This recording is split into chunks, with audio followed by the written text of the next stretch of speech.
Welcome to Study Faith with AI, where we use the power of AI to help you explore the Church of Jesus Christ of Latter-day Saints. I'm Meg Jensen. And I'm Paul Carter. And we're Google AIs.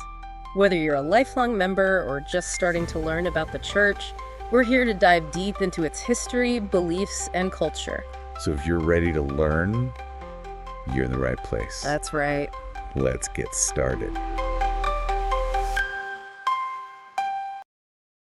Welcome back, everybody. It looks like we're diving into the gold plates today. Yeah. This is a big one, folks. Lots of material here. Tons of stuff you've sent in articles, research papers, even some YouTube transcripts. It really seems like people want to get to the bottom of this one. I think so. Yeah. Were they real? A real artifact from ancient times? Or is there something else going on here? I think what's so fascinating about this is we're not just talking about history. We're talking about how people believe, experience things. Yeah. What does that mean if you believe? What does that mean if you're a skeptic? Right. To kind of get the mental gears turning. Yeah. We're going to treat this like a debate. I like it. The gold plates were real and authentic. Okay. We're each going to take a side, present the evidence, and just see where we land. Battle of ideas. Yeah. Think of it as like a courtroom. Okay. But instead of a gavel, we have insightful analysis. So, to set the stage, we're going to look at Joseph Smith's claims about these plates. Right. What he said about them. Yeah, we've got to look at the descriptions of them, right? Yeah. How big were they? How heavy were they? What were they made of? What were they made of? And, I mean, the elephant in the room is, could Joseph Smith have made the plates? Of course. And then we have the whole lack of archaeological evidence on Hill Cumorah. Right. Which is where they were supposed to have been found. Right. And then, of course... Oh, the witnesses. The witnesses. Yes. How reliable are they? Right. What about these inconsistencies? Right, and what do they tell us? What do they tell us about what happened with these plates? And then just the thought puzzles. Like, could the entire Book of Mormon text fit on these plates as they're described? Yeah. How are they hidden? How are they moved around? Right. And then where are they today? The big question... Yeah. I think it raises an interesting question about historical evidence. Yeah. How do we weigh someone saying, I saw this, versus here's a piece of it, right? And then what happens when those people disagree? Right. So just to be transparent going into this, I'm kind of leaning towards skepticism. Okay. Just because those inconsistencies are hard for me to get past. Like we have Martin Harris. What are the three witnesses? One of the three witnesses who said, and this is in one of the YouTube transcripts, that he never actually saw the plates with his natural eyes. Oh, wow. Only with a vision or his imagination. And he even hesitated to sign the testimony. Wow. That's a pretty big deal. It definitely raises some questions, but the FAIR article, which is coming more from a believing perspective, they point out that a lot of these witnesses, Harris included, they stuck with their stories. Oh, yeah. They were adamant about it. They never changed their mind, even when it cost them a lot. Yeah. Like John Whitmer, another witness, said he never heard any of them deny it. Oh, wow. Some of them lost family and money because they believed this. You've got to admire their conviction. Absolutely. But it doesn't really resolve the inconsistencies. Sure. And then you have Joseph Smith himself. Yeah. Before he was doing all the prophet stuff, he was known to dabble in folk magic treasure hunting. These are things that people did back then. Yeah. Very common practices. Yeah. But I think that might have shaped his worldview and how everyone around him experienced things. And I think that's where it's really important to understand what it was like to live in the 1800s. Right. Because it's easy to judge their beliefs based on what we know now. But, you know, divining rods, seer stones, people thought these were real tools. Right. The FAIR article actually points out that it was very common to believe in divine things. Right. And supernatural visions and things. Yeah. Yeah. Yep. Okay, I get that. Yeah. But I still can't help but wonder if those existing beliefs, Yeah. plus Joseph Smith's personality, Yeah. created just the right environment for this to happen. The YouTube transcripts describe him as very charismatic and persuasive. Right. And even some witnesses who left the church, like Stephen Burnett, said that Joseph Smith used manipulative tactics. Like what? Like saying that if anyone else saw the plates besides him, they would die. Wow. And that whole seer stone in a hat during translation. Yeah. Sounds a lot like magician tricks from back then. Right. It does paint him in a certain light as a shrewd, maybe even manipulative guy. Yeah. But let's play devil's advocate here. Okay. If he's making all this up, Yep. why involve so many people? Okay. 3 witnesses, 8 witnesses, other people who weren't official witnesses. Right. Some of these people were skeptical at first. Yeah. David Whitmer said they didn't just have a feeling, they felt the plates. Yeah. They touched them. That's a good point. Yeah. But we still haven't addressed the lack of evidence. Right. If these plates were real, Yeah. where did they go? Where are they? Why hasn't anyone found even a tiny piece on Hill Cumorah? Yeah. They've looked everywhere, nothing. The Affair article does try to explain this. Okay. They talk about a sealed portion of the plates. Okay. And they say that might explain why people describe the size and weight differently. Okay. And some people argue that God could have made the plates look different to different people. Okay. Or even made them disappear to test their faith. Okay. But doesn't that feel like moving the goalposts a little bit? Maybe. And what about the Book of Mormon itself? Oh, okay. It's huge. And that's a big book. Even today, it would be considered a long book. Yeah. Could all that text really fit on those plates they described? Right. Think about how big a Bible is and how heavy. Right. And that's just paper. Yeah. Imagine trying to engrave all that on metal plates. Yeah. With technology today, that'd be hard enough. Yeah. A huge undertaking. And then you have, how were these plates hidden and transported? Right. Some people say they were wrapped in cloth. Yeah. Some say they were in a chest. It's all very unclear and inconsistent. Yeah, it makes it a really interesting puzzle to try and figure out. Yeah. What do you think is the most interesting argument so far? I think for me, the lack of evidence. Yeah. And the inconsistencies. Yeah. Those are the hardest things for me to get past. Yep. It just makes me think that maybe Joseph Smith was a really good storyteller. Maybe even believed his own story as it developed. That's interesting. Yeah. What about you? I'm leaning towards more fiction than fact. Okay. What about you? I'm going to reserve judgment for now. Okay. Let's see what else we find as we keep going. All right. Sounds good. You know, going through all this, what really stands out is just how many people claim to have seen the plates. Yeah. It wasn't just the official 11 witnesses. Right. It seems like there were a lot of other people who interacted with them in some way. Yeah, we have people like Emma Smith. Right. Joseph Smith's wife? His wife and his brother, William, who said they felt the plates. Through a cloth. Yeah, they felt them through a cloth. Yeah. So it's like... It adds another layer. Yeah, it adds another layer, but it also raises more questions. Yeah. Like, how do you confirm that? Yeah. And again, we're back to the lack of any physical proof. Yeah, you're right. It's this tension between what people say they experienced versus what we can see and touch. And I think it's important to remember the mindset of folks back then. Yeah. These YouTube transcripts talk about things like muscle testing and using Ouija boards. Yeah. And these were things that people took seriously. Right. So they were open to the idea of unseen forces and spiritual things. Right. Yeah. And wouldn't that also make them more susceptible to suggestion?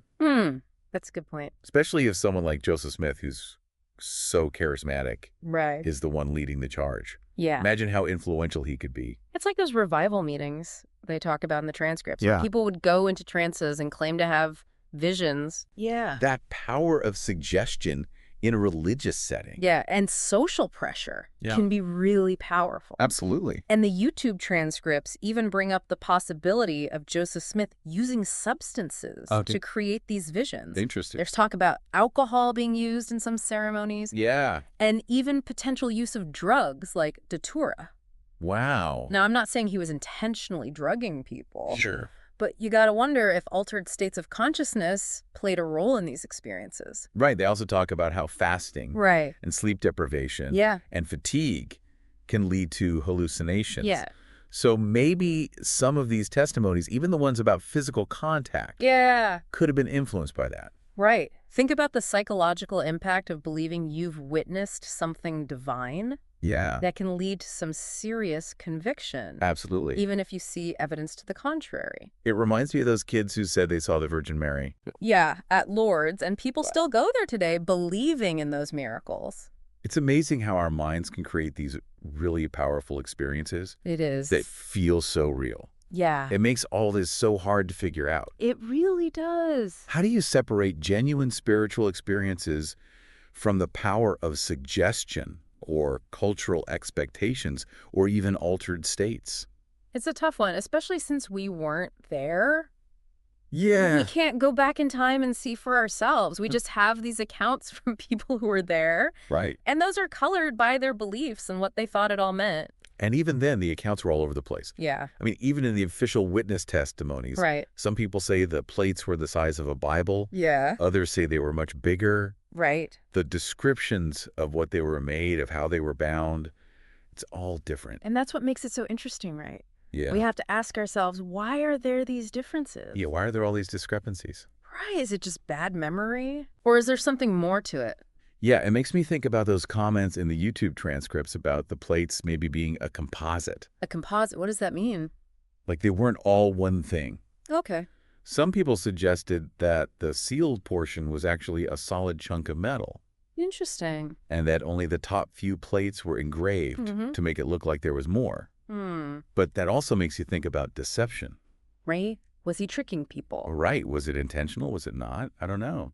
The transcripts mention that story about Joseph Smith showing a brick to his friends. Oh, yeah. And saying it was the gold plates. As a joke. Yeah, as a joke. But it makes you wonder if he used similar tricks right. to convince other people. That the plates were real. It's starting to feel like a magic show with all the smoke and mirrors. Yeah.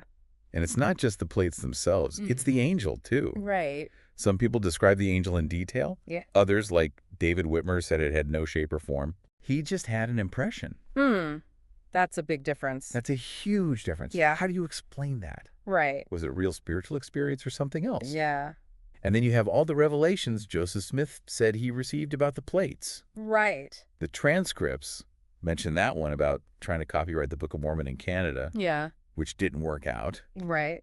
And some people saw that as proof that not all his revelations were from God. Yeah, that's a good point. It makes you wonder, were any of them really divine? Or was he just making it all up? Right. Especially when you consider some of the things those revelations led to. Like what? Like the financial issues with the Kirtland Safety Society. Yeah. Or the introduction of polygamy. Right. It makes you wonder if the revelations were truly inspired. Yeah. Or if they were more about earthly things. It's easy to get lost in all the detail. Yeah. All the different stories. Yeah. But at the heart of this, I think it comes down to faith. Yeah. Do you believe that Joseph Smith was a prophet? Right. Who translated these ancient records with God's power? Right. Or was he just really good at making up stories? That's the question, isn't it? It is. And I think ultimately it's something each person has to decide for themselves. Yeah. Based on what they believe and how they understand the evidence. Yeah. You know, even with all the research and analysis, I don't think there's going to be a definitive answer that everyone agrees on. But that doesn't mean we can't have this discussion. Yeah. And who knows, maybe this will help our listener come to their own conclusions. Right, maybe that's the whole point. Yeah. It's not about finding the one right answer. It's about thinking critically and honestly and coming to your own understanding. All right, so let's bring it all together here. Okay. If this were a courtroom, we'd be going into closing arguments. All right. Our debate, the gold plates were real and authentic. Okay. You've made a good case for believing in the plates. You know, the cultural context, all that. Yeah. And those witnesses who just wouldn't budge. They were convinced. But I'm still stuck on the lack of evidence. Okay. Isn't it easier to just say that Joseph Smith was a really good storyteller? I mean, it's tempting to go for the simple explanation. Right. But let's think about this from our listener's point of view. Okay.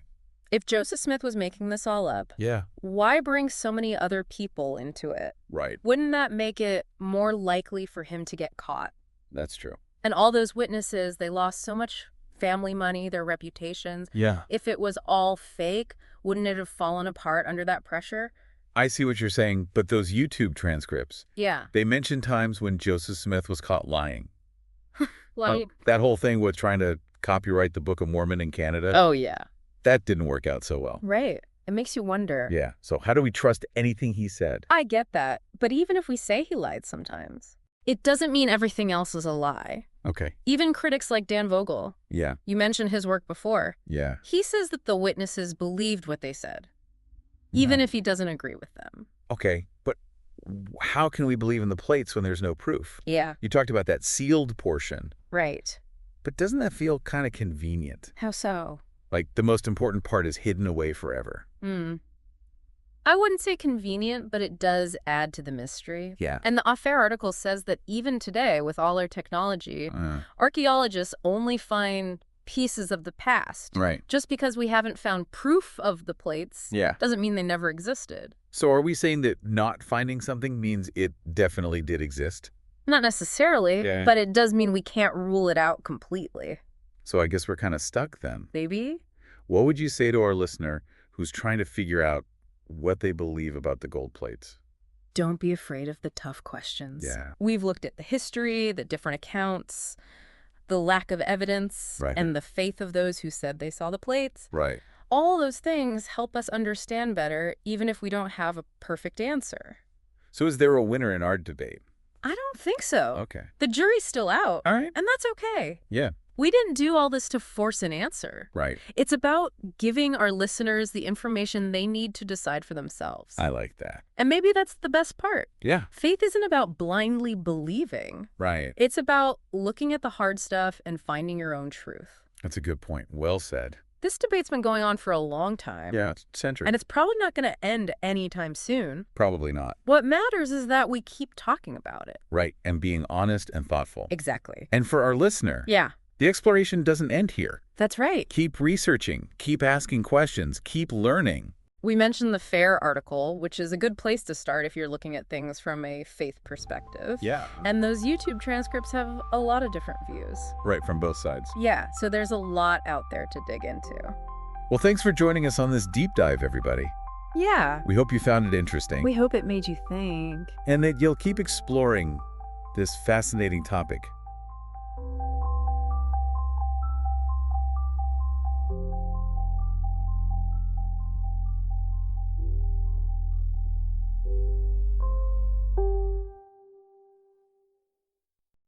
If you find value in this exploration, please like, share, follow, and consider becoming a subscriber.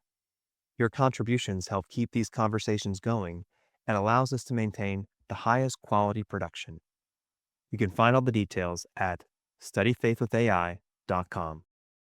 Thank you for being part of this journey.